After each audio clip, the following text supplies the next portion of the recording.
Chapter 12. Under these circumstances, after so many thousands of people had gathered together that they were stepping on one another, he began saying to his disciples first of all, "Beware of the leaven of the Pharisees, which is hypocrisy. But there is nothing covered up that will not be revealed, and hidden that will not be known. Accordingly, whatever you have said in the dark will be heard in the light, and what you have whispered in the inner rooms will be proclaimed on the housetops.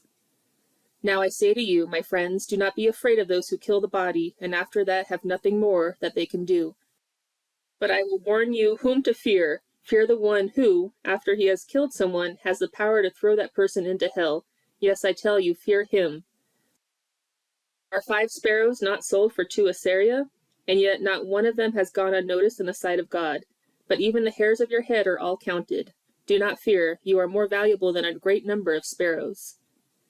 Now I say to you, everyone who confesses me before people, the Son of Man will also confess him before the angels of God. But the one who denies me before people will be denied before the angels of God. And everyone who speaks a word against the Son of Man, it will be forgiven him. But the one who blasphemes against the Holy Spirit, it will not be forgiven him.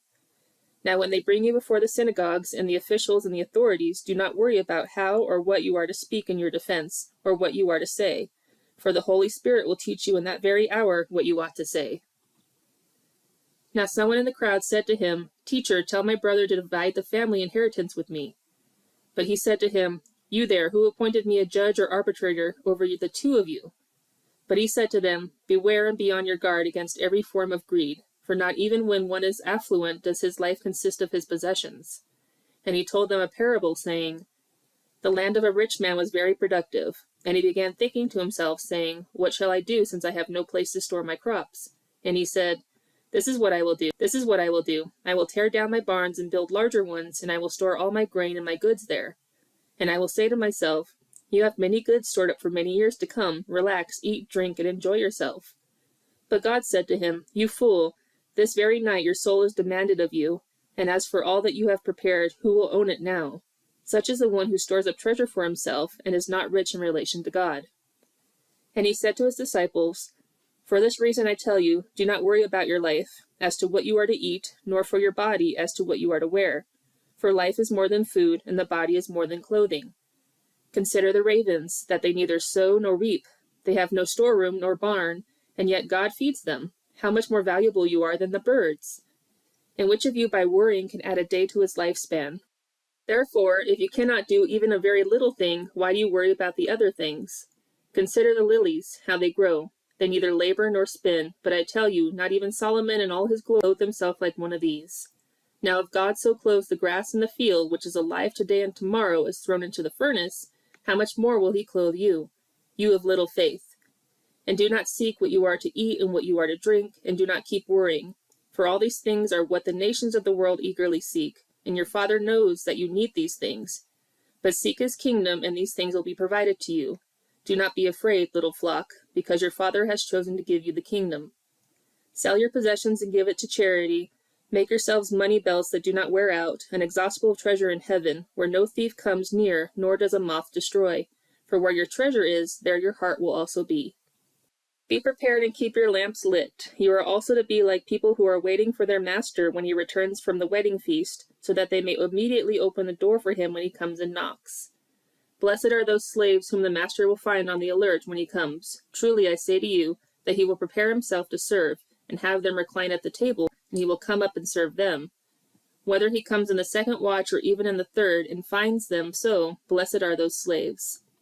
But be sure of this, that if the head of the house had known at what hour the thief was coming, he would not have allowed his house to be broken into. You too be ready, because the Son of Man is coming at an hour that you do not think he will."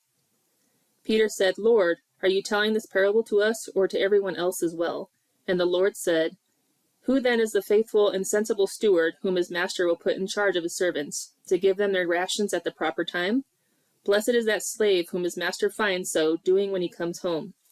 Truly I say to you that he will put him in charge of all his possessions. But if that slave says in his heart, 'My master will take a long time to come,' and he begins to beat the other slaves, both men and women, and to eat and drink and get drunk, then the master of that slave will come on a day that he does not expect, and at an hour that he does not know, and will cut him in two, and assign him a place with the unbelievers. And that slave who knew his master's will and did not get ready or act in accordance with his will receive many blows. But the one who did not know it and committed acts deserving of a beating will receive only a few blows. From everyone who has been given much, much will be demanded, and to whom they entrusted much, of him they will ask all the more. I have come to cast fire upon the earth, and how I wish it were already kindled. But I have a baptism to undergo, and how distressed I am until it is accomplished. Do you think that I came to provide peace on earth? No, I tell you, but rather division. For from now on 5 members in one household will be divided, 3 against 2 and 2 against 3.